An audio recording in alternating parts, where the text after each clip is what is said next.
When I was first diagnosed, I didn't understand what it meant. I can even remember asking my mom about it. But all she said was, "It's going to be a long road," as she grabbed my hand, and we walked down the hallway towards the elevators. I remember looking up and noticing that it looked like she wasn't telling me everything. The words I remembered hearing at this time was malignant tumor. So I waited until we were on the elevator before I asked again, "Mom, what's going on with me?" And all she could get out was, "Cancer, baby. You have cancer."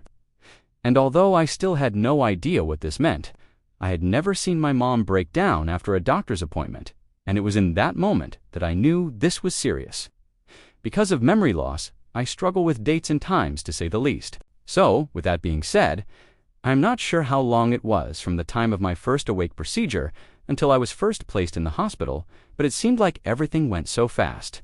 After the initial bone marrow and spinal tap, I was scheduled to do a CT scan and an MRI.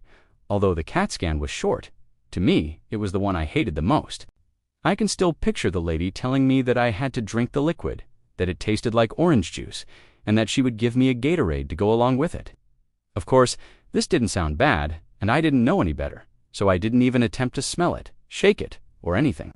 I just tried to gulp down as much of it as I possibly could on the first go, and I thought I had drunk a lot of it, until I turned it back down and realized I still had 90% of it left to drink. It was so nasty that I immediately tried to start drinking the Gatorade, but I hated orange Gatorade, so that was nasty too. I know for the next hour I took the smallest sips of that stuff I possibly could. It was so nasty. The whole time I'm taking sips, my mom's fussing at me, telling me that I need to drink more of it and more often, or they're going to make me come back and drink it again. But at that point, I didn't care. I just kept sipping. She didn't understand just how nasty that stuff was. Eventually, the nurse came out to get me and told me I had drunk more than enough. And as badly as I wanted to look back at my mom and stick my tongue out when the nurse said that, I was just thankful that I didn't have to drink any more of that stuff like Mom claimed I was going to have to. The experience of drinking that mess was way more of a battle than the actual CAT scan. To be completely honest, I was mad I had to suffer through that much of that drink. For as long as I did with my mom fussing at me the whole time, just for this little, not even 10-minute exam, I said right then and there, if I have to do this again, I'm delaying everything. I'm drinking it super slow from the start, and they're going to have to tell me I didn't drink enough yet. I wasn't going through that again if I could help it. Next was the MRI.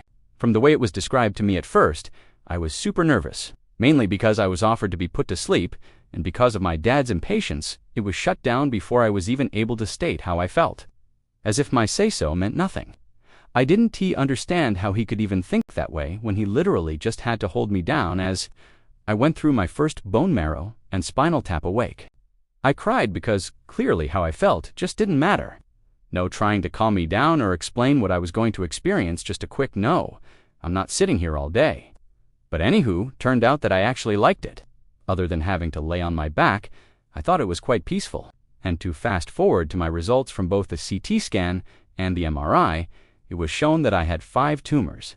I'm going to try and keep these short, not just for anticipation purposes, but because I have friends who don't like to read as much, but still want to support me and learn more about my testimony. So until next time, I hope you enjoyed, and also that you have an amazing rest of your day.